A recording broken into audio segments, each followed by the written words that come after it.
बाबाजी और हुजूर जी की प्यारी संगत जी, राधा स्वामी जी, आपका हमारे चैनल सद्गुरु का ज्ञान में हार्दिक स्वागत है। संगत जी, क्या आपने कभी सोचा है कि मुक्ति का असली रहस्य हमारे भीतर ही छिपा है? जी हाँ, यही रहस्य है सहस्र दल कमल और बंखनाल का, जो संतमत की पहली सीढ़ी यानी सहस्रार चक्र से जुड़ा है।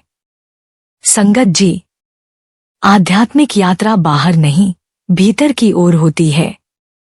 यह यात्रा आत्मा को उसके मूल स्रोत की ओर लौटने का मार्ग दिखाती है, उस दिव्य सत्य की ओर जो हर जीव के अंदर विद्यमान है। सहस्रार वह प्रवेश द्वार है जहां साधक पहली बार अपने असली स्वरूप की झलक पाता है। संतों ने इसे सहस्र दल कमल कहा है, क्योंकि जब यह खुलता है, आत्मा दिव्यता, प्रकाश और अनहद नाद का अनुभव करती है। इसी कमल के माध्यम से आत्मा बंखनाल यानी सूक्ष्म मार्ग में प्रवेश करती है, एक ऐसी राह जो उसे सद्गुरु के प्रेम और स्मरण के सहारे परम शांति और मुक्ति की ओर ले जाती है। तो संगत जी, आज की इस वीडियो में हम जानेंगे ध्यान से जुड़ा वह गूढ़ रहस्य, जो न सिर्फ हमारी साधना को प्रगाढ़ बनाता है, बल्कि हमें आत्मा की अंतिम मंजिल तक पहुंचने का रास्ता भी दिखाता है। वीडियो को अंत तक जरूर सुनिएगा संगत जी, क्योंकि अगर पहली सीढ़ी समझ में आ गई तो आगे का रास्ता अपने आप सरल होता चला जाएगा। और हाँ संगत जी, अगर आप हमारे चैनल सद्गुरु का ज्ञान पर पहली बार आए हैं तो जल्दी से सब्सक्राइब कर लीजिए, क्योंकि यहाँ हम आपके लिए लाते हैं सद्गुरु की वाणियों और आत्मिक रहस्यों से जुड़ा अमूल्य ज्ञान। संगत जी, यह यात्रा केवल ज्ञान और ध्यान की नहीं है, यह तो प्रेम, भक्ति और समर्पण की नर्म राह है। जैसे जैसे साधक का स्मरण गहराता है और सद्गुरु का प्रेम दिल में उतरता है, वैसे वैसे भीतर का प्रकाश भी निखरने लगता है। यह ऐसा अनुभव होता है मानो कोई अनदेखा ऊर्जा स्रोत भीतर ही भीतर फूट पड़ा हो, जो आत्मा को आलोकित कर देता है। जब यह दिव्य प्रकाश आज्ञा चक्र, जिसे हम तीसरा नेत्र भी कहते हैं, पर प्रकट होता है, तो इसका स्वरूप अलग होता है। वहां इसकी चमक उतनी तीव्र नहीं होती जितनी आगे सहस्रार में अनुभव होती है। संगत जी, जब यह प्रकाश सहस्रार में प्रकट होता है तो मानो कोई सुदर्शन चक्र भीतर उमड़ घुमड़ कर घूम रहा हो। यह कभी सिमट कर एक बिंदु बन जाता है और कभी अपने केंद्र से फैलकर बाहर की ओर बढ़ने लगता है। इसका रूप मानो ऐसा होता है जैसे घुंघराले बादलों के बीच से कोई कोमल झिलमिलाती रोशनी झांक रही हो, एक मधुर संकेत की आत्मा अपने असली घर की ओर लौटने लगी है। सद्गुरु की कृपा और प्रेम से ही यह अनुभूति संभव है संगत जी, इसलिए अपने हृदय को विनम्रता से खोलिए, स्मरण को गहराइए और प्रेम में डूब जाइए, रास्ता अपने आप सुगम हो जाएगा। संगत जी, क्या आप जानते हैं, जब साधक की साधना प्रारंभ होती है और ध्यान धीरे धीरे गहराने लगता है, तो सबसे पहले जो प्रकाश प्रकट होता है वह आज्ञा चक्र पर दिखाई देता है, जिसे हम तीसरा नेत्र भी कहते हैं। संगत जी, यह प्रारंभिक प्रकाश अक्सर मटमैला या धुएं जैसा लगता है। यह कोई चमकीला या स्पष्ट प्रकाश नहीं होता, बल्कि हल्का सा झिलमिलाता हुआ, मानो कोई धुंध हो जो धीरे धीरे आंखों के सामने छाने लगती है। लेकिन जैसे जैसे साधक का मन स्थिर होता है और स्मरण गहराता है, यही प्रकाश रंग बदलने लगता है, कभी नीला हो जाता है तो कभी पीले रंग की आभा में बदल जाता है। संगत जी, यह अनुभव निरंतर नहीं होता, कई बार साधक इस प्रकाश को देख रहा होता है और अचानक वह ओझल हो जाता है। यही क्षण साधक के भीतर एक अगाध तड़प को जन्म देता है, एक गहरी प्यास इसे फिर से देखने की। और यही तड़प, यही विरह साधना में एक नई ऊर्जा भर देता है। लेकिन संगत जी, सहस्रार में प्रकट होने वाला प्रकाश इन सबसे भिन्न होता है। यह प्रकाश कोई साधारण झलक नहीं, बल्कि एक निरंतर प्रवाह होता है। ऐसा लगता है जैसे यह किसी अनंत स्रोत से लगातार बह रहा हो। यह प्रकाश बहुत गहन, जीवंत और पूर्ण होता है। इसकी गति और गहराई साधक को भीतर तक छू लेती है। फिर भी अगर साधक का मन कहीं भटक जाए, अगर एकाग्रता में कमी आ जाए, तो यह दिव्य प्रकाश भी मंद पड़ सकता है। लेकिन संगत जी, यही वो जगह है जहां सद्गुरु का प्रेम, उनका आशीर्वाद और साधक का विरह भाव उसे दोबारा उसी रोशनी में लौटा लाता है। बाबा जी यही सिखाते हैं कि यह यात्रा मन की नहीं, प्रेम और समर्पण की है। जब प्रेम सच्चा होता है, स्मरण निरंतर होता है और सद्गुरु की कृपा साथ होती है, तब वह प्रकाश कभी दूर नहीं रहता। संगत जी, जब साधक गहरे ध्यान में उतरता है और सद्गुरु के स्मरण में उसका मन पूर्ण रूप से स्थिर हो जाता है, तो भीतर एक अत्यंत रहस्यमयी और मधुर ध्वनि प्रकट होने लगती है। यह कोई साधारण ध्वनि नहीं होती, यह होती है घंटों की आवाज, जो धीरे धीरे साधक की चेतना को अपने घेरे में लेने लगती है। यह घंटा ना तो बाहरी कानों से सुना जा सकता है और ना ही इस भौतिक संसार में इसका कोई रूप होता है।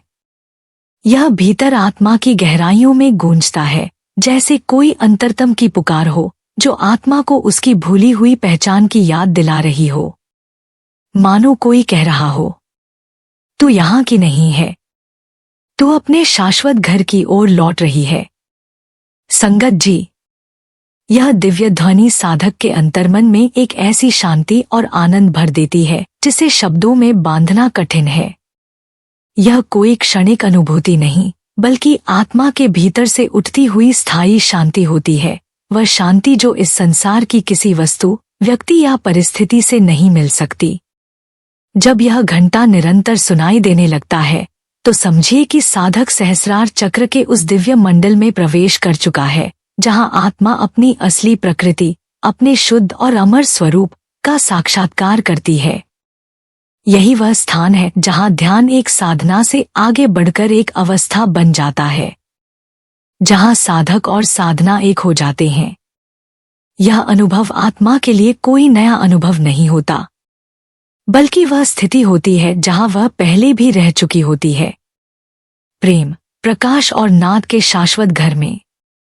यह घंटा केवल भीतर बुलाता ही नहीं, बल्कि यह वो राह भी बन जाता है जिससे आत्मा परम गंतव्य की ओर बढ़ती है।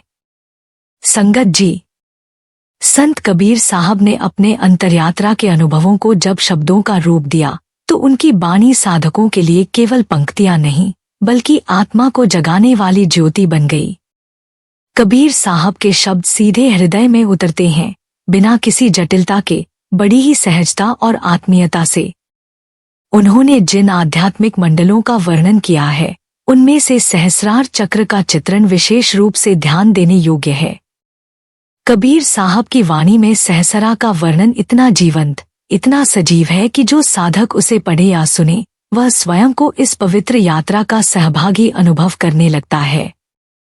संगत जी, कबीर साहब और अनेक अन्य महापुरुषों ने सहसरा को केवल एक योगिक केंद्र नहीं माना, बल्कि इसे आत्मा की जागृति का द्वार और सत्य के साक्षात्कार की सीढ़ी कहा है। यह स्थान उस क्षण को दर्शाता है जब साधक की चेतना इस स्थूल जगत से ऊपर उठकर सूक्ष्म और कारण लोक की ओर बढ़ती है। जहां मन शांत हो जाता है, वहां यह दिव्य द्वार धीरे धीरे खुलने लगता है। जब साधक सद्गुरु के प्रेम, स्मरण और अपनी लगन के सहारे भीतर की यात्रा करता है, तो सहसरा में उसे एक ऐसा अनुभव होता है जो शब्दों से परे है। एक दिव्य प्रकाश, एक अनंत ऊर्जा, एक नाद, जो आत्मा को उसकी असली पहचान कराता है। कबीर साहब कहते हैं, सहस्र कमल दल में जो बसत, तहाँ जो जाई सो जाने। अर्थात सहस्रार कमल के भीतर जो वास्तविक सत्ता है, वहीं जाकर उसका अनुभव होता है। संगत जी, यह स्थान ध्यान का केंद्र बिंदु है। यहाँ साधक केवल देखने या सुनने की क्रिया नहीं करता, बल्कि वह स्वयं अनुभव बन जाता है। उसका अस्तित्व उस परम ऊर्जा से भर जाता है, जो संसार से परे है, जो कभी समाप्त नहीं होती, जो सत, चित और आनंद का स्रोत है। जब यह अनुभव होता है, तो साधक को न केवल अपनी आत्मा का बोध होता है, बल्कि वह अपने भीतर बसे उस परम सत्य का भी साक्षात्कार करता है, जिसे पाने के लिए हर आत्मा जन्मों जन्मों से प्रयास करती रही है। यही सहसरा है, सत्य की सीढ़ी, परमात्मा की पुकार और आत्मा का घर। संगत जी, जैसे जैसे परम सत्य की चेतना ऊंचे लोकों से नीचे की ओर उतरती है, वह अपनी पूर्णता और अखंडता को धीरे धीरे खोने लगती है। यह चेतना, जो आरंभ में एक दिव्य प्रकाश, एक अनहद नाद और परम शुद्ध प्रेम का स्वरूप होती है, नीचे आते आते छोटे छोटे हिस्सों में बंट जाती है और यही खंडित चेतना धीरे धीरे स्थूल रूप धारण कर लेती है। संगत जी, यह एक दिव्य प्रक्रिया है जिसमें सत्य, जो एक अद्वितीय और अखंड सत्ता होता है, भौतिकता की सीमाओं में बंध कर पदार्थ, शरीर और संवेदना जैसे रूपों में ढल जाता है। इस गिरावट में ही आत्मा को अज्ञान की परतें ढकने लगती हैं। वह जो पहले पूर्ण जागरूक थी, अब अचेतन अवस्था में डूब जाती है, मानो उसे अपना घर, अपनी पहचान और अपना स्वरूप ही भूल गया हो। लेकिन यही विस्मृति, यही अंधकार एक नई खोज, एक नई भीतर लौटने की तड़प को जन्म देता है। यही वह क्षण होता है जब आत्मा फिर से अपने शाश्वत स्वरूप की ओर मुड़ती है और भीतर से एक आवाज उठती है, मैं कौन हूं? मैं कहां से आई हूं? मेरा असली घर कहाँ है? संगत जी, यह प्रश्न ही साधना की शुरुआत है। यह यात्रा सत्य की ऊंचाइयों से भौतिक जगत की गहराइयों तक आत्मा को एक नई दिशा देती है। और जब साधक इस संसार में सब कुछ होते हुए भी अधूरा महसूस करता है, तो समझ लीजिए कि भीतर वह जागरण आरंभ हो चुका है। यह यात्रा बाहर की नहीं होती, बल्कि वह भीतर की वापसी होती है, जहां आत्मा फिर से उसी सत्य की ओर लौटने लगती है जिससे वह कभी टूटी थी, बनती थी, लेकिन अब फिर से पूर्णता की ओर लौट रही है। यही है आत्मा की पुकार और यही है उसकी सच्ची यात्रा। संगत जी, संतों ने सहस्रार चक्र, जिसे अक्सर दिव्यता और प्रकाश का केंद्र माना जाता है, को केवल एक सौम्य और शांतिमय स्थल के रूप में नहीं देखा। उन्होंने इसकी गहनता और जटिलता को एक भिन्न दृष्टिकोण से हमारे समक्ष रखा है। उनके अनुसार सहस्रार वह स्थान है जहां से मन और माया की हजारों कामनाएं जन्म लेती हैं। ये इच्छाएं, चाहे वे सुख की हों, शक्ति की हों या पहचान की, शरीर और इस सृष्टि में उतरकर अपनी लीलाएं रचती हैं। इनसे मुक्ति पाना कोई सहज कार्य नहीं। यह एक ऐसा आंतरिक संग्राम है जिसमें साधक को अपनी सबसे सूक्ष्म वासनाओं और भटकनों को पहचानना पड़ता है। संगत जी, यह वही मंडल है जिसे सुरत शब्द योग में ज्योति निरंजन का धाम कहा गया है। निरंजन, इस मंडल का स्वामी, एक अत्यंत तेजस्वी सत्ता है और उसकी शक्ति स्वरूपा ज्योति संपूर्ण ब्रह्मांड में व्याप्त है। वही ज्योति सृष्टि की रचना, पालन और सहार के प्रत्येक चरण को संचालित करती है। यह स्थान जहां साधक की चेतना प्रवेश करती है, गीता में वर्णित विराट पुरुष की उपस्थिति का भी अनुभव कराती है। वह विराट पुरुष जिसके हजारों मुख और हाथ हैं, हर दिशा में अखंड ज्योति बिखेरता प्रतीत होता है। यह रूप केवल उसकी महिमा ही नहीं दिखाता, बल्कि ब्रह्मांड की सृजनात्मक और विनाशात्मक दोनों शक्तियों का प्रतीक है। सहस्रार में प्रवेश साधक को यह अनुभूति कराता है कि जिसे वह अनंत समझता था, वह क्षण में बदल सकता है, और जो क्षणभंगुर प्रतीत होता था, वही शाश्वत की ओर इशारा करता है। संगत जी, इसलिए यह स्थान एक साधारण ध्यान स्थल नहीं है। यह एक आग्नेय बिंदु है जहां चेतना, इच्छा, प्रकाश और सत्य सभी एक साथ टकराते हैं। केवल वही साधक जो सतत प्रेम, स्मरण और सद्गुरु की कृपा में स्थित हो, इस गहन रहस्य को पार कर सकता है और अपने स्वरूप को इन कामनाओं से ऊपर उठा सकता है। संगत जी, संतों ने सहस्रार को केवल आत्मा की चेतना के जागरण का स्थान नहीं, बल्कि एक दिव्य धाम के रूप में भी देखा है, जहां सृजन और संहार के चक्र की गहरी समझ मिलती है। यह वही स्थान है जहां साधक अपने भीतर के दिव्य स्वरूप को पहचानने की यात्रा शुरू करता है, और यही पहचान उसे सत्य के शिखर तक पहुंचने का मार्ग प्रशस्त करती है। सहस्रार के इस मंडल में अनंत ब्रह्मांड का रहस्य छिपा हुआ है, जहां से अनंत लोकों की सृष्टि होती है, और ये लोक समय के चक्र में बंधकर धीरे धीरे काल का ग्रास बन जाते हैं। अंततः यह सभी अंधकार के गर्त में समा जाते हैं। यही सृष्टि और प्रलय का अनवरत चक्र है, जो सर्वव्यापी है। संगत जी, गीता के 11वें अध्याय में जब अर्जुन ने श्री कृष्ण का विराट स्वरूप देखा तो वह उनकी दिव्यता से अभिभूत हो गया।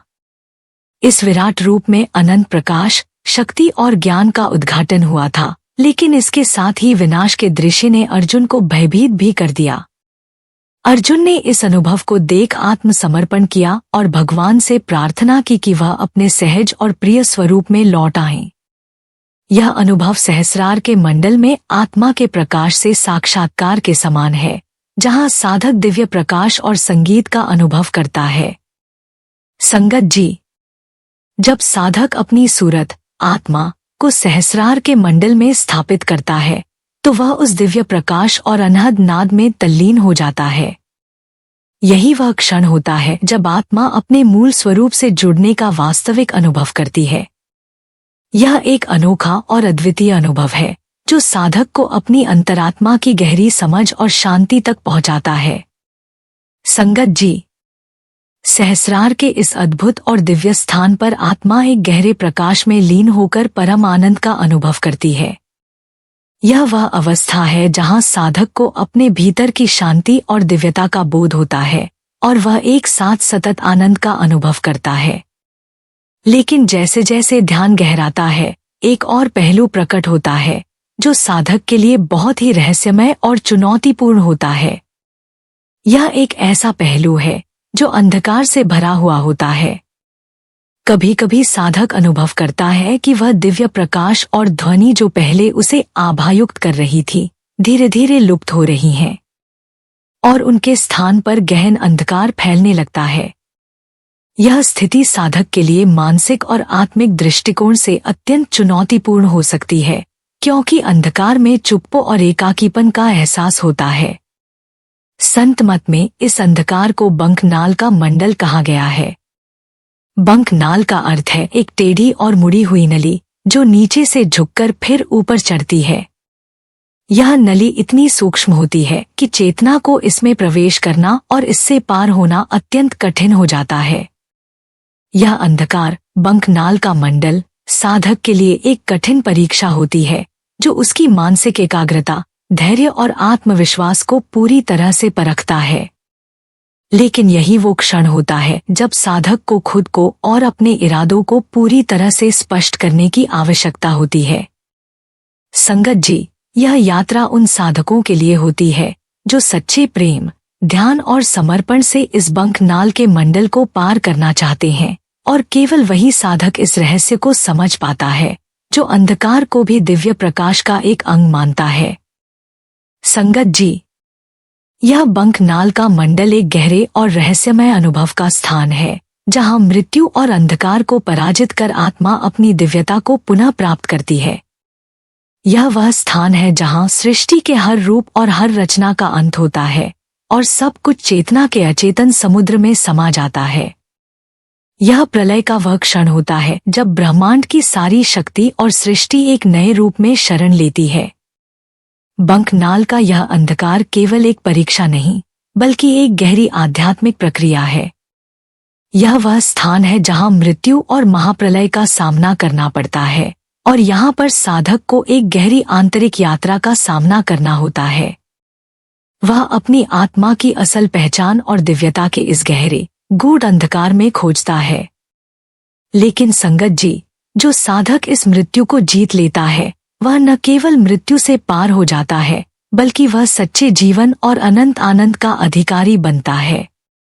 यही वह क्षण होता है जब साधक को सच्चे आत्मज्ञान और वास्तविकता का साक्षात्कार होता है। बंकनाल के इस अंधकार से पार होते हुए साधक अपनी आत्मा के दिव्य प्रकाश से जुड़ जाता है, और यह उसे एक अनंत शांति और सच्चे जीवन की प्राप्ति का मार्ग दिखाता है। यह वह यात्रा है जो हर साधक को एक दिन अपने भीतर के दिव्य सत्य को पहचानने की ओर ले जाती है, और जहां मृत्यु और अंधकार का सामना करने के बाद आत्मा को अपनी पूर्णता का अनुभव होता है। संगत जी, मृत्यु की शक्तियां साधक को हर मोड़ पर रोकने का प्रयास करती हैं, उसे अपने रास्ते से भटकाने के लिए हर संभव बाधाएं उत्पन्न करती हैं। लेकिन जब आत्मा अपनी तप और प्रेम के बल पर इन बाधाओं को पार कर लेती है, तो अंततः अंधकार का अंत हो जाता है। इस यात्रा में जैसे ही साधक अपनी आंतरिक शक्ति को जागृत करता है, मृत्यु का देवता भी हार मान जाता है, और जैसे सावित्री ने सत्यवान को लौटा लिया, वैसे ही आत्मा भी सत्य की ओर लौट आती है। यह विजय आत्मा की अंधकार पर पूर्ण जीत का प्रतीक है, जो हमें यह समझाती है कि अंधकार और मृत्यु केवल एक अस्थायी स्थिति है, और वास्तविकता को पहचानने के बाद इनका कोई अस्तित्व नहीं रह जाता। इसी प्रकार जैसे श्री कृष्ण ने अर्जुन को गीता में अपना विश्वरूप दिखाया, अर्जुन को यह बोध हुआ कि वासुदेव सर्वत्र व्याप्त है। यही ज्ञान साधक को एक ज्ञानी बनाता है, उसे सच्चे ज्ञान की प्राप्ति की ओर ले जाता है। यह अनुभव किसी भी बुद्धि और तर्क से परे होता है। यह एक अत्यंत गहरी आंतरिक समझ है, जो केवल साधना और ध्यान से प्राप्त होती है। सहसरा के इस मंडल में ध्वनि का एक विशेष महत्व है। संत इसे ओम और चर्च की घंटियों की आवाज के समान बताते हैं। यह ध्वनि केवल एक साधारण आवाज नहीं है, बल्कि यह ब्रह्मा चेतना के जागरण और उसके खुलने की तैयारी का प्रतीक है। यह ध्वनि साधक को उसके परम सत्य की ओर ले जाती है, और यही सहसरा की सबसे दिव्य और गूढ़ अनुभूति है। यह अनुभव साधक को उस अद्वितीय सत्य से जोड़ता है, जो अनंत शांति, प्रेम और दिव्यता से भरपूर होता है। संगत जी, सहसरा वह दिव्य यात्रा है जो आत्मा को अपनी अनंत संभावनाओं, प्रकाश और परम आनंद का अनुभव कराती है। यह आत्मा की गहरी यात्रा का आरंभिक द्वार है, जहां साधक न केवल अपनी आत्मा की गहराई में उतरता है, बल्कि उसे ब्रह्मांड की विशालता और उसकी क्षण भंगुरता का भी साक्षात्कार होता है। यह वह पवित्र स्थान है जहां जीवन और मृत्यु का रहस्य प्रकट होता है, और आत्मा अपने सत्य स्वरूप को पहचानने के बाद मृत्यु और अज्ञान के बंधनों को तोड़ देती है। सहसरा की यात्रा साधक को यह समझाती है कि प्रकाश और अंधकार, सत्य और भ्रम, जीवन और मृत्यु सभी एक ही ब्रह्मांडी चक्र के हिस्से हैं। यह यात्रा हमें यह सिखाती है कि जीवन के हर पहलू को समझने और अपने भीतर के दिव्य सत्य को पहचानने के लिए हमें सद्गुरु के प्रेम और आध्यात्मिक विश्वास की आवश्यकता होती है। जब आत्मा सद्गुरु के प्रेम और अपनी दिव्यता पर भरोसा करती है, तो वह हर बाधा को पार करके अनंत सत्य का साक्षात्कार करती है। इस यात्रा का अस्तित्व केवल एक आध्यात्मिक जागरूकता का रास्ता नहीं है, बल्कि यह आत्मा की एक अद्वितीय और दिव्य अभिव्यक्ति है, जो हमें सर्वज्ञता और अनंत शांति की ओर मार्गदर्शन करती है। संगत जी, आखिरकार यह यात्रा हमें यह सिखाती है कि सहसरा का मार्ग केवल ध्यान और अनुभव का नहीं, बल्कि प्रेम, समर्पण और आंतरिक जागरूकता का भी है। जब साधक इस प्रकाश और ध्वनि में लीन हो जाता है, तो वह महसूस करता है कि वह अपने शाश्वत घर लौट आया है, जहां से वह कभी अलग हुआ ही नहीं था। यह आत्मा की परम मुक्ति और दिव्यता की ओर ले जाने वाला मार्ग है, एक ऐसी यात्रा जो अंततः हमें यह बोध कराती है कि वासुदेव सर्वमिति, अर्थात सब कुछ उस एक ही परम सत्ता का स्वरूप है। यही सहसरा की अंतिम और अनंत अनुभूति है, जो आत्मा को उसकी अनंतता और दिव्यता के रहस्यों से परिचित कराती है। यह रूहानी यात्रा हमें अपने भीतर झांकने और आत्मा के अनंत प्रकाश को समझने का निमंत्रण देती है। जब हम इस गहरे अनुभव को आत्मसात करते हैं, तो हम महसूस करते हैं कि हम सभी एक दिव्य स्रोत से जुड़े हुए हैं, और यही वह सत्य है जो हमें सच्ची शांति और आध्यात्मिक उन्नति की ओर मार्गदर्शन करता है। संगत जी, यदि यह वीडियो आपके हृदय को छू पाई हो और आपको अपनी आध्यात्मिक यात्रा में प्रेरणा मिली हो, तो कृपया इसे अपने प्रियजनों के साथ साझा करें। हमारे इस सफर में शामिल होने के लिए आपका दिल से आभार। यदि आपने इस ज्ञान से कुछ सीखा हो तो कृपया हमारे चैनल को सब्सक्राइब करें और इस ज्ञान को आगे बढ़ाने में हमारी मदद करें ताकि यह दिव्य संदेश और अधिक आत्माओं तक पहुंच सके। आपकी सहभागिता और प्रेम ही हमें और बेहतर बनाने की प्रेरणा देता है। सद्गुरु का आशीर्वाद आपके साथ हो और आपकी यात्रा हमेशा प्रकाशमयी बनी रहे।